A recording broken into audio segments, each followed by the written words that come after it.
so I take his order, I'm doing some side work, and then he's like, I don't know, he looks like a little embarrassed. He's like, I have like kind of like this weird request. I'm like, okay. He's like, I was just like wondering if you could like spit in my food. Can I just like talk to your manager, like sort this out? And I'm like, thank God, yes, I will absolutely let my manager handle the rest of this.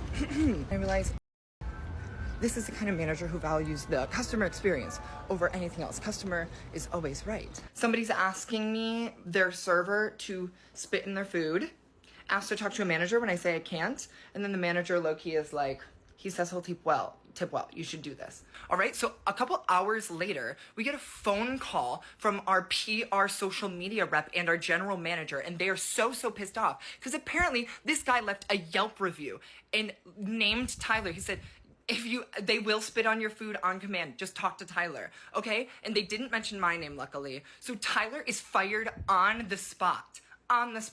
Okay, so this TikTok by Mitchell Todd points out how absolutely terrible working class people are treated today. The United States has a particularly toxic culture when it comes to the treatment of service workers. Now, there's a long history behind this and it has two main components to it. One is that the service industry is one that has largely been dominated by women, and we live in an incredibly sexist society. There's this long history of what has been called women's work as being very clearly undervalued and explicitly undermined in terms of its value. People like to go to restaurants. Serving people at restaurants is a real job that provides real material benefits to people, and it also involves caring for people and trying to understand their needs. Because of that caring nature to the labor is one of the reasons why it was assigned the task of being women's work. And it's also one of the reasons why, in a sexist society, the structural component to it is that people who are in the service industry are forced to maintain the fantasies and illusions of whoever happens to be around them as a customer. This creates an extreme power imbalance. The idea that the customer is always right has created this extreme power imbalance where the expectation is put on these people who are working in the service industry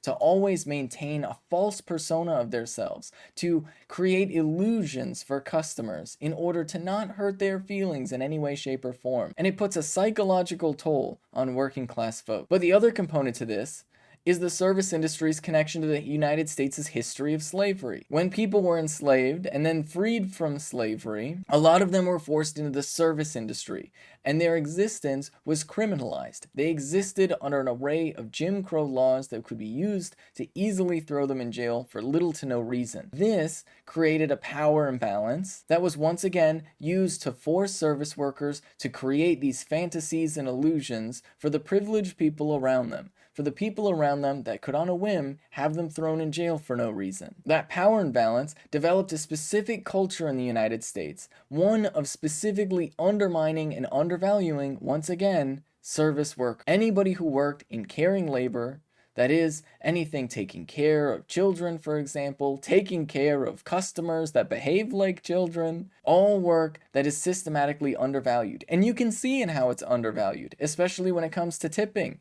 You see, because a lot of employers got away with paying no wage at all and just having people paid by tips. That was part of how the racist system of oppression maintained economic inequality in the United States. And that's a reality that continues to this day, where tipped workers get a sub-minimum wage. And that sub-minimum wage, once again, serves to maintain the existing cultural imbalance, the power imbalance that exists between people, because then the customer can wield their tips over these service workers. This is one of the reasons why service workers face such an extreme degree of sexual harassment. It's one of the reasons why service workers face such an extreme degree of violence and vitriol and hatred towards them. A lot of people tend to treat these people as punching bags, emotional punching bags, instead of as human beings with their own thoughts, feelings, and lives. This shameless disregard for people's humanity is something that was intentionally crafted into American culture in order to maintain racism, sexism, and a litany of other forms of bigotry to ensure that people who are marginalized, who are forced into working in the caring industry, because one of their only options was to work in this caring industry, are not respected and treated as decent people who are helping other people go about their lives, but are treated as subhuman by our system and paid incredibly poor wages, even though they do some of the most difficult work that exists in our society. And this is really the dark side of the American dream. The reality is, suburban white Americans are promised this American dream of a household, of everybody living like a king.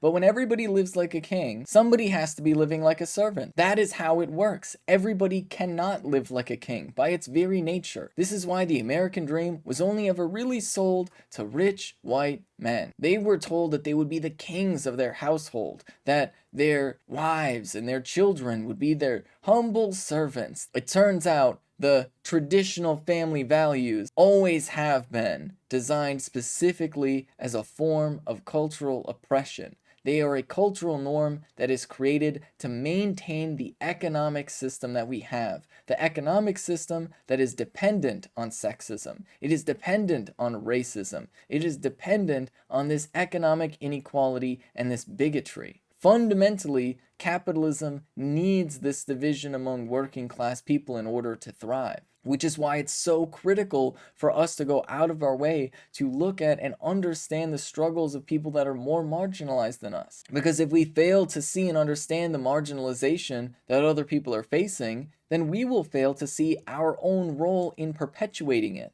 When we disregard service workers, when we disregard their needs, if we are not being patient for them, and if we are not tipping well, we are actively participating in the marginalization and oppression of people by participating in the cultural norms that reinforce existing hierarchies of power in the United States. This is Ben Carollo with Rebel Headquarters. You can catch my show Galaxy Brain every Friday at 4 p.m. Eastern Time on the Young Turks Twitch channel, and you can follow me at Benjamin Carollo on Twitter.